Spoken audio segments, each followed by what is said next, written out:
इस वीडियो के माध्यम से हम आय के विभिन्न शीर्षक, सकल कुल आय एवं कुल आय पर चर्चा करेंगे।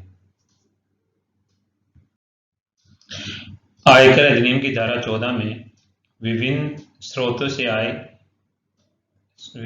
से प्राप्त आय को 5 शीर्षकों में विभाजित किया गया है, जिसमें वेतन से आय, इनकम फ्रॉम सैलरीज, मकान संपत्ति से आय, इनकम फ्रॉम हाउस प्रॉपर्टी, व्यवसाय या पैसे के लाभ, profit and gain of business and profession, पूंजी लाभ, कैपिटल गेन, अन्य साधनों से आय, इनकम फ्रॉम अदर सोर्स।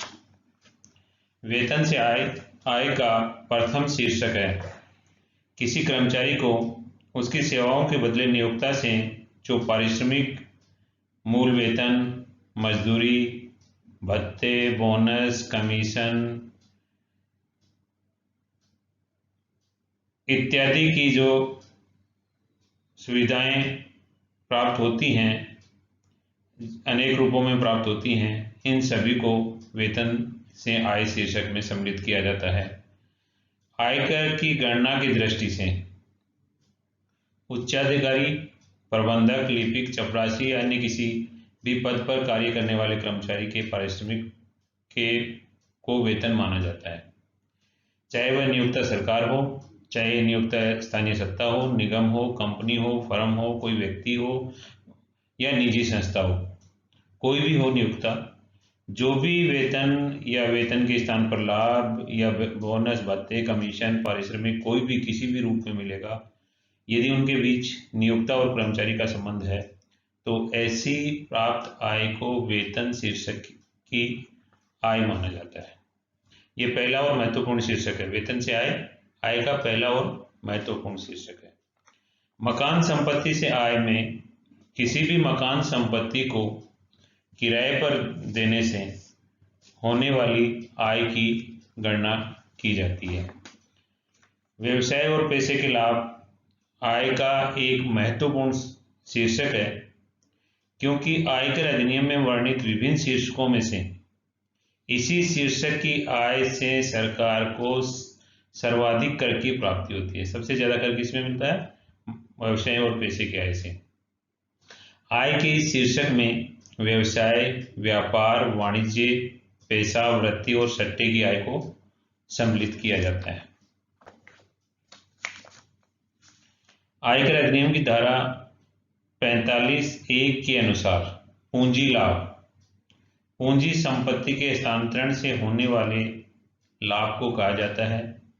सामान्यतः जिस गत वर्ष में पूंजी संपत्ति का हस्तांतरण हुआ है, उसी गत वर्ष में पूंजी लाभ कर योग्य होता है।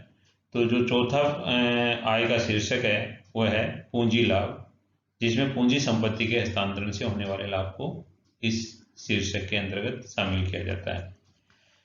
आय के 4 शीर्षक हो गए: वेतन से आय, मकान संपत्ति से आय, व्यवसाय या पैसे के लाभ और पूंजी लाभ। पांचवा और अंतिम शीर्षक है अन्य साधनों से आय। अन्य साधनों से आय शीर्षक में विभिन्न शीर्षकों के ऐसी सभी आय जो आय के प्रथम 4 शीर्षकों में से किसी भी शीर्षक में कर योग्य नहीं है और न ही उन्हें पूर्णतः कर मुक्त घोषित किया गया है, तो उन्हें अन्य साधनों से आय शीर्षक में सम्मिलित किया जाता है। यानी कहने का तात्पर्य ये है कि यदि कोई आय, सबसे पहले ये देखेंगे कि आय के प्रथम 4 जो स्रोत हैं या शीर्षक हैं उनमें शामिल हो पा रही है कि नहीं हो पा रही है। यदि उनमें शामिल नहीं होती है तो उसको अन्य साधनों से, इनकम भी है, उसको कर योग्य भी नहीं, कर मुक्त भी नहीं किया गया है, पूर्णतः कर मुक्त भी नहीं घोषित किया गया है, तो उसे अन्य साधनों से आय में शामिल करेंगे। तो ये आय के 5 शीर्षक हुए, जिसमें वेतन से आय, मकान संपत्ति से आय, व्यवसाय और पैसे के लाभ, पूंजी लाभ, अन्य साधनों से आय शामिल है। इसके बाद सकल कुल आय। सकल कुल आय क्या है? सकल कुल आय से तात्पर्य आयकर अधिनियम की धारा 14 के अनुसार विभिन्न शीर्षकों के अंतर्गत गणना की गई कुल आय से है। यानी जो ऊपर 5 शीर्षक दिए हैं, वेतन से आय, मकान संपत्ति से आय, व्यवसाय और पैसे से लाभ, पूंजी लाभ, अन्य साधनों से आय, इन पांचों शीर्षकों के अंतर्गत आय की गणना अलग अलग करेंगे। इन शीर्षकों की आय का अगर टोटल करेंगे तो उसको ग्रॉस टोटल इनकम या सकल कुल आय माना जाएगा, जिसमें अधिनियम के अध्याय 6A की कोई कटौती नहीं घटाई जाती है।